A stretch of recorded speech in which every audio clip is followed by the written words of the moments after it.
Dans cette tribune libre, le conseiller municipal Ricardo Aguzu revient sur la nomination du maire Joseph Kwame Gomado, cadre du parti en opposition, dans le nouveau gouvernement de Faure-Gnassingbé. Pour cet acteur de la société civile, ce retournement de veste de Gomado constitue un véritable cas d'école.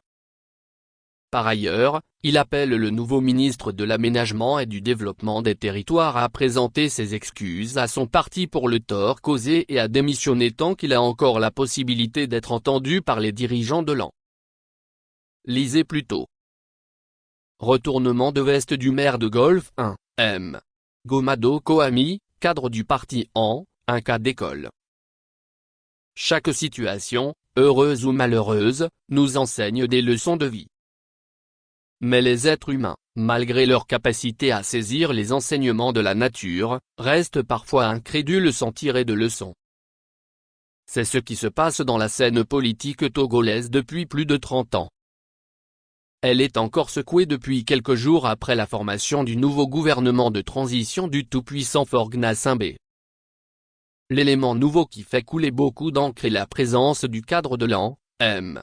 Gomado Kwame, maire de Golfe 1. Dans le club des putschistes constitutionnels.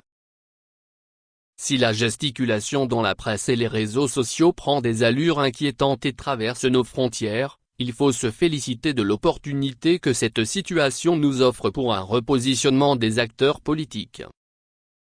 La tempête actuelle dans l'opposition n'est pas le fruit du hasard, c'est une accumulation d'événements qui annoncent une nouvelle vision dans l'arène politique.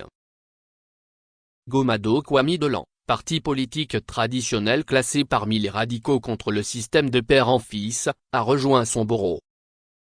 Ce qui peut être qualifié dans la tradition de lécher là où l'on a craché. Mais en réalité, ce retournement de veste cache plusieurs réalités.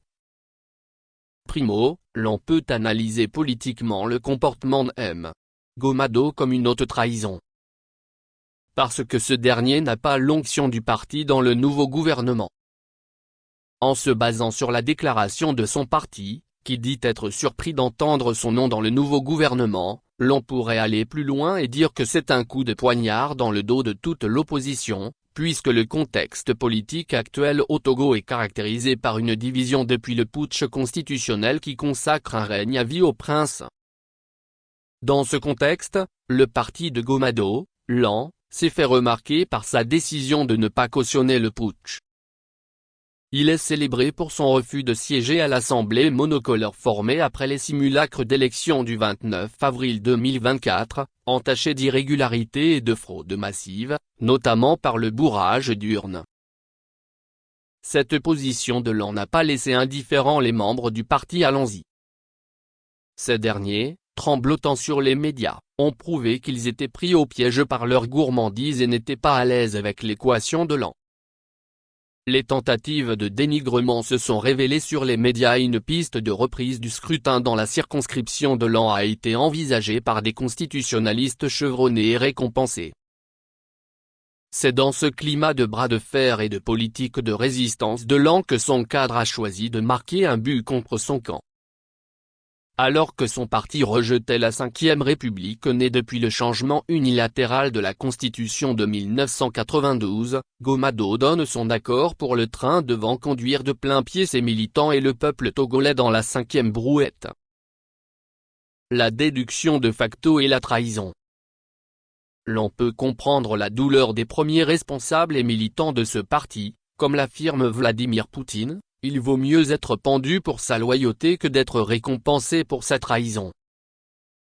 Secondo, la nomination de Gomado semble faire l'unanimité quand on scrute bien la scène politique entre les militants du pouvoir et certains esprits reconnus pour leurs critiques face au régime éternel. Cette curieuse contradiction est aussi remarquée dans l'aventure de Pascal Bojona, ce dernier qui, après avoir présenté des excuses au peuple togolais pour avoir contribué à asseoir un système qui a fait du tort au peuple, s'est replongé 11 ans après, de plein pied et avec énergie, dans le même système. Aucune voix n'avait condamné cette serpenterie ou, du moins, les plus courageux n'ont fait que murmurer. Pour cause, les Togolais à l'unanimité reconnaissent la marque, le talent et la compétence hors pair de l'homme, appelé affectueusement grand format. C'est dire que si c'est sur la base de la compétence qu'un Togolais rejoint le pouvoir, bravo.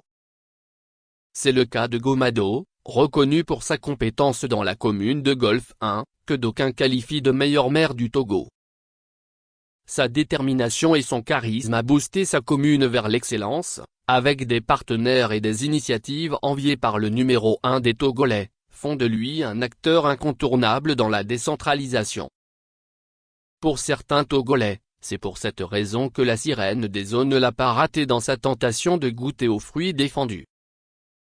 Gomado n'a pas démérité, d'ailleurs son poste de ministre de l'Aménagement convient très bien avec son profil, affirment certains internautes et même certains militants de son parti. Ce raisonnement, s'il est tenu par les esprits radicaux du passé, prouve que le Togo commence à se libérer de la politique d'inimitié entretenue par les deux blocs, le pouvoir et l'opposition. Voir un opposant dans le gouvernement du système en place était un crime qui méritait la lapidation.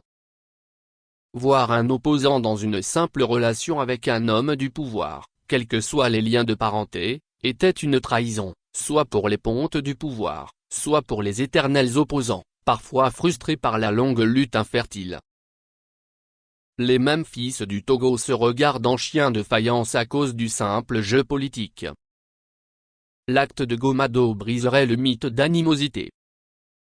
C'est désormais une leçon à retenir, si un compatriote a des compétences, il est libre de les mettre au service de la nation. Les opposants doivent-ils cesser de qualifier ceux qui vont au gouvernement de faire la politique du ventre?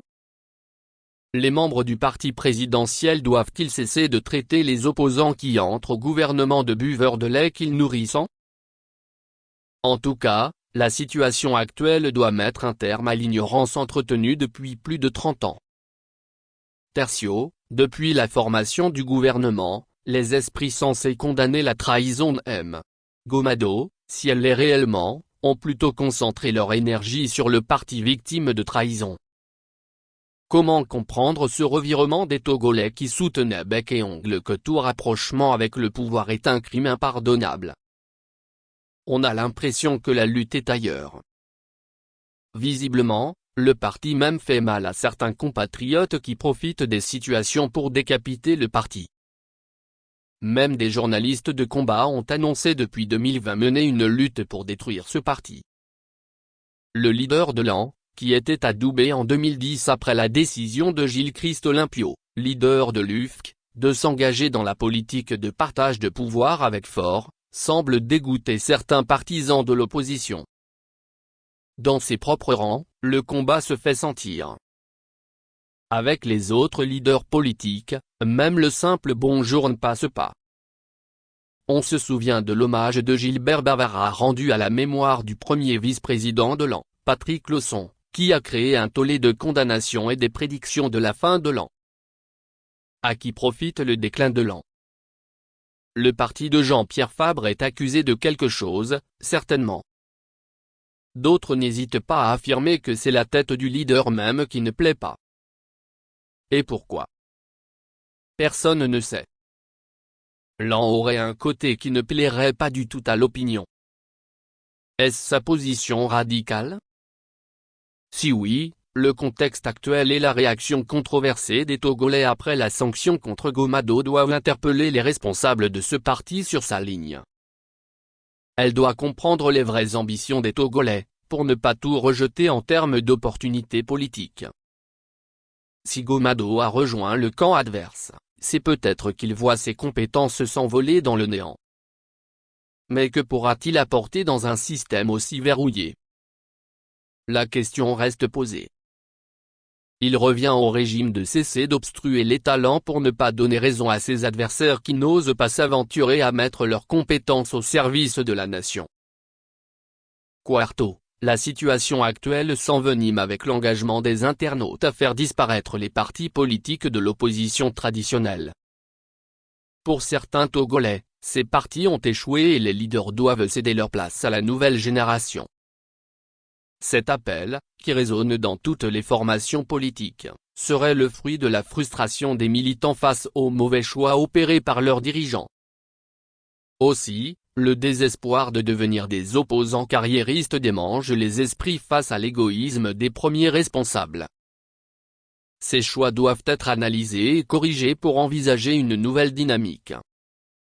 Dans les conditions actuelles, la disparition des leaders n'est pas la panacée. Il faut repenser la lutte, comme le dit un adage, pour briller, on n'a pas besoin d'éteindre les autres. Les responsables de l'an ont l'obligation, dans ce cafouillage, d'interdire la défense de leurs militants sur les réseaux sociaux pour faire une introspection et se réévaluer afin de prendre de nouveaux engagements. Les leçons à tirer de cette situation sont très riches. Mais les acteurs politiques doivent avoir le sens du sacrifice et de l'honnêteté. Une ligne politique est à défendre et, quand on ne la supporte plus, il faut avoir le courage de se retirer pour une nouvelle aventure. M. Gomado aurait dû démissionner de son parti avant de s'engager avec ce gouvernement, ainsi, le débat ne se poserait pas.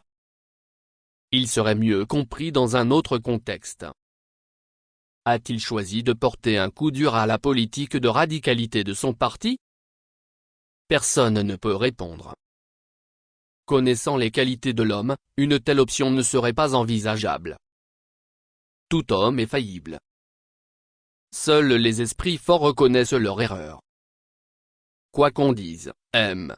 Gomado a le devoir de présenter ses excuses à sa formation politique pour le tort causé et de signer sa démission pendant qu'il a encore la chance d'être écouté par les premiers responsables du parti. La loi du karma existe, il ne faut pas nier ses origines. L'an aura besoin de Gomado, et Gomado aura besoin de l'an. Il a le mérite d'avoir alimenté le débat sur le repositionnement des acteurs,